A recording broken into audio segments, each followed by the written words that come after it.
बिस्मिल्लाहिर्रहमानिर्रहीम अस्सलाम वालेकुम। इस वीडियो में हम एफपीएससी की तरफ से जारी किया हुआ मॉडल पेपर या जो प्रैक्टिस पेपर है उसको सॉल्व करेंगे। तो जो पोर्शन आज की वीडियो में हम सॉल्व कर रहे हैं वो है जनरल नॉलेज का। ये सेक्शन 5 है और ये कंसिस्ट करता है एवरीडे साइंस, करंट अफेयर्स और पाकिस्तान अफेयर्स के क्वेश्चन पर। 50 मार्क्स का ये पोर्शन होगा। तो चलिए बढ़ते हैं पहले क्वेश्चन की तरफ। क्वेश्चन नंबर 151 से लेकर 200 तक तमाम जो क्वेश्चंस हैं वो जनरल नॉलेज के पोर्शन में है।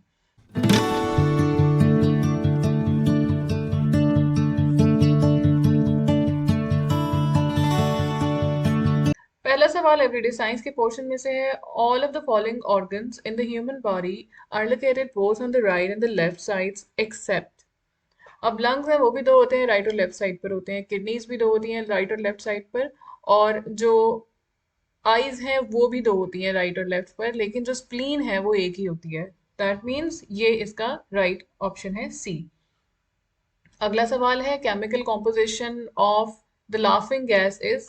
लाफिंग गैस को N2O केमिकली कहते हैं, यानी कि नाइट्रोजन के दो मॉलिक्यूल और ऑक्सीजन का एक मॉलिक्यूल। तो यहाँ पर हम देखते हैं कि क्या ऑप्शन है। नाइट्रोजन प्लस हाइड्रोजन, नाइट्रोजन और ऑक्सीजन होता है इसमें। दूसरा ऑप्शन है नाइट्रोजन और कार्बन, और एक नन ऑफ दीज है। तो सही ऑप्शन है नाइट्रोजन और ऑक्सीजन। तो आप इसका फॉर्मूला भी याद रखिएगा, N2O। हो सकता है कि सवाल किसी और तरीके से भी आ जाए।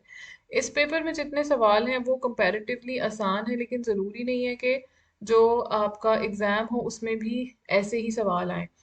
अगला सवाल है light year is related to. Light year related हो है डिस्टेंस से। लाइट ईयर डिस्टेंस का यूनिट है। What is the longest bone in the human body. Human body की सबसे जो लंबी बोन है वो थाई बोन होती है। अब यहाँ पे आप देखिए कि कुछ रिलेटेड जो है ऑप्शंस भी हैं। एक है फीमर, आर्म और लेग। तो लेग में होती है थाई बोन। अब आप सोच सकते हैं कि लेग से ही ऑप्शन होगा या फीमर से ही ऑप्शन होगा। तो हम सवाल देखेंगे, यहाँ पर ये पूछा गया है what is the longest bone in the human body. यहाँ पर ह्यूमन ऑर्गन का नहीं पूछा गया, तो इसलिए बोन का नाम फीमर है। लेग का नहीं हम कहेंगे, ये सही ऑप्शन है फीमर, जो कि बोन का नाम है, क्योंकि लॉन्गेस्ट बोन का पूछा गया है इसलिए ये सही ऑप्शन है। Which one part of the donor's eye is utilized in the eye donation?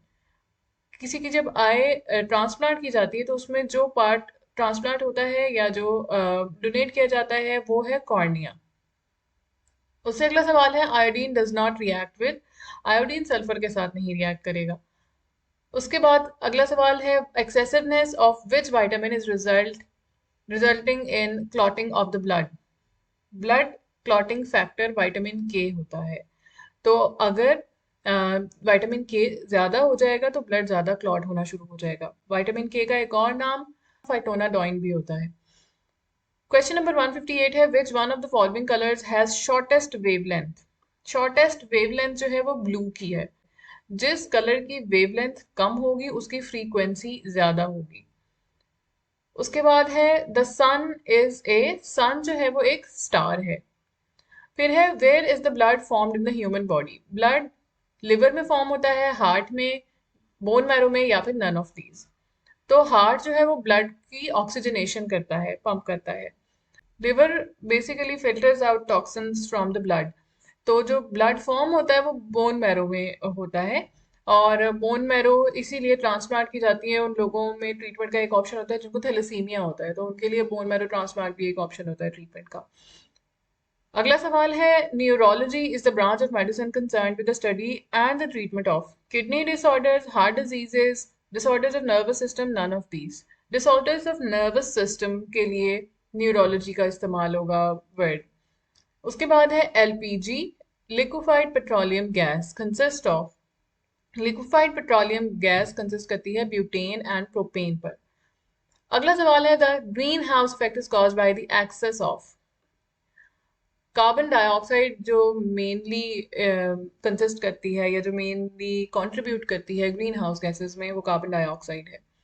Short sightedness can be corrected bye. Short sightedness को मायोपिया भी कहते हैं। और शॉर्ट साइटेडनेस वो होती है जिन लोगों को दूर की चीज़ सही नज़र नहीं आती, यानी कि करीब की चीज़ें वो ठीक से देख सकते हैं, पढ़ सकते हैं, लेकिन दूर का उन्हें सही नहीं दिखाई देता, तो उसको कैसे करेक्ट करते हैं, उसके लिए कॉन्केव लेंस इस्तेमाल होता है। कॉन्केव लेंस वो लेंस होता है जो दरमियान से पतला होता है और साइड उसकी मोटी होती हैं, और जो कॉन्वेक्स होता है वो दरमियान से मोटा होता है और साइड उसकी पतली होती हैं। तो आप इसको प्रैक्टिकली देख सकते हैं। अगर आपके पास नज़र का चश्मा हो या आपके इर्द गिर्द किसी के पास और दूर की नज़र का हो, तो आप देखेंगे कि उनके ग्लासेस में जो साइड्स होंगी शीशे की वो मोटी होंगी और दरमियान से शीशा पतला होगा।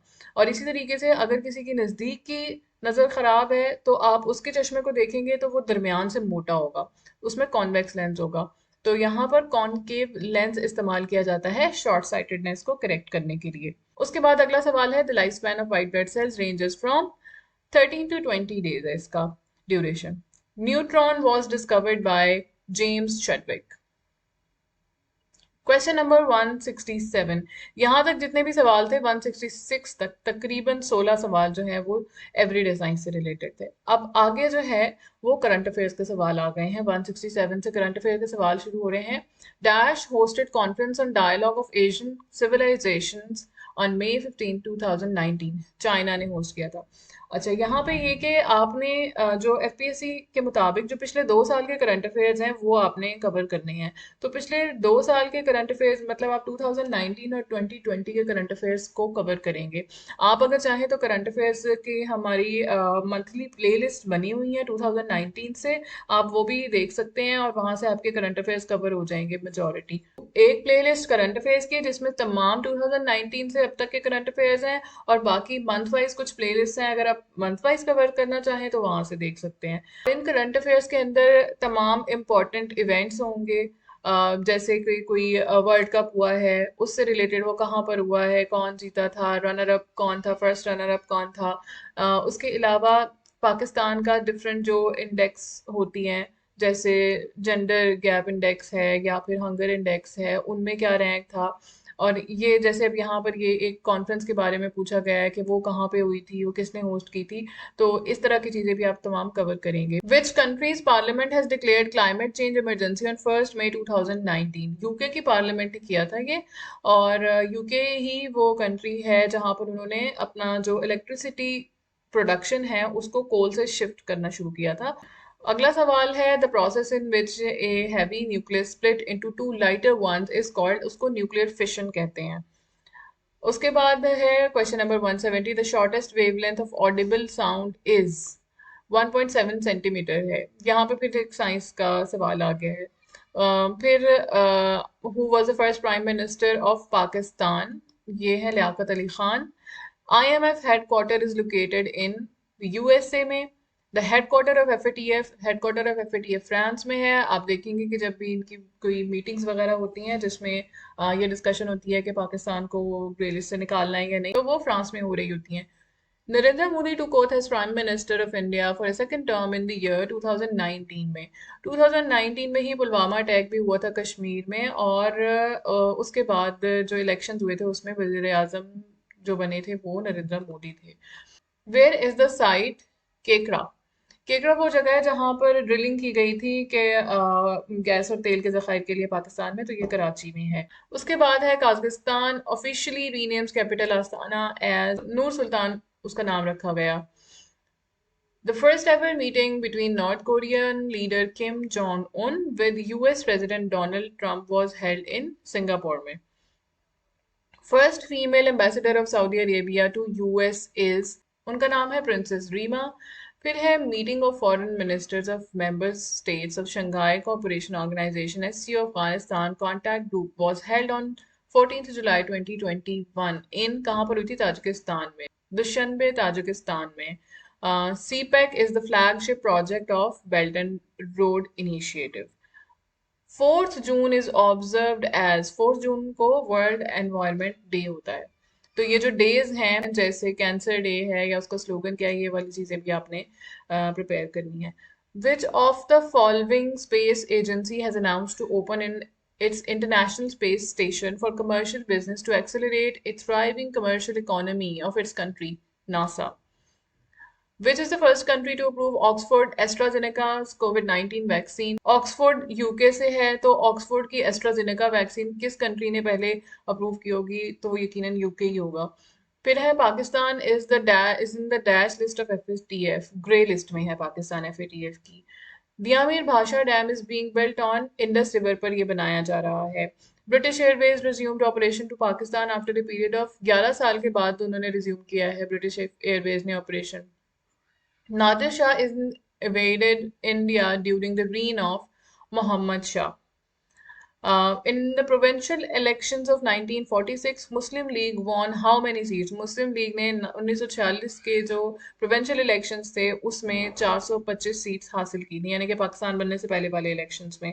आपने ये वाला जो पोर्शन कवर करना है, आप इसको constitutional and political history of Pakistan by Hamid Khan, ये ऑक्सफोर्ड की पब्लिकेशन है, आप वहाँ से ये पोर्शन जो पाकिस्तान की पॉलिटिकल और कॉन्स्टिट्यूशनल हिस्ट्री है उसका कवर कर सकते हैं। Who requested Napoleon for help to drive the British out of India? Tipu Sultan ने किया था। Which pass connects Chitral with Afghanistan? Chitral को अफगानिस्तान से दोरा पास कनेक्ट करता है। Ruins of Harappa are situated in, ruins of Harappa Sahiwal में है। 3rd June plan was announced by, 3rd June plan Mountbatten ने अनाउंस किया था, क्योंकि उस वक्त तक 1947 में माउंट बैटन वाइसराय बन चुके थे इंडिया के। विच movement in India started in response of शुद्धि एंड संगठन movement of Hindus? Tablighi movement. Who was the head of Nehru report committee? Nehru report committee के जो हेड थे वो मोतीलाल नेहरू थे, जो कि जवाहरलाल नेहरू के फादर थे। Under Legislative Council Act of 1861, Dash could issue ordinances for government of British India in emergency, Viceroy of India। अब ये वाली सारी चीजें कवर करने के लिए, जैसे मैंने आपको जो बुक बताई है उसमें ये सारी चीजें कवर हो जाएंगी। Governor of a province is considered as, governor of a province is considered as a constitutional head. उसके बाद है operation Swift Retort was launch by, ये पाकिस्तान ने लॉन्च किया था against India. Who has signed Pakistan Tax Amnesty Scheme Ordinance 2019? ये president Arif Alvi ने sign किया था। उसके बाद है Ehsaas program is a social safety and program launched by government of Pakistan in March 2019।